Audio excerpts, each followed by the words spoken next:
And now, dumako naman tayo sa laminates. Okay? Diba? May naririnig kayo na sinasabi na Formica. Okay? Formica, guys, is a brand. Okay? Parang ano yan eh. Anong gamit mong Colgate? Parang ganun siya. Diba? Lagi natin sinasabi, ang ganda ng Formica mo. Pero that's a brand. Okay?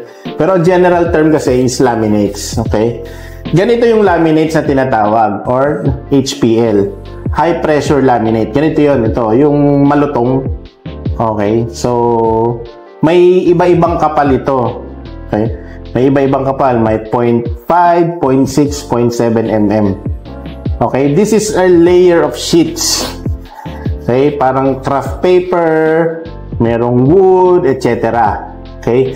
Kaya siya tinawag na high pressure laminate kasi since layer nga siya, prines siya ng machine, prines siya ng high pressure para maging ganito. Kaya siya tinawag na high pressure laminate. Okay? So ito yun, ito yung malutong.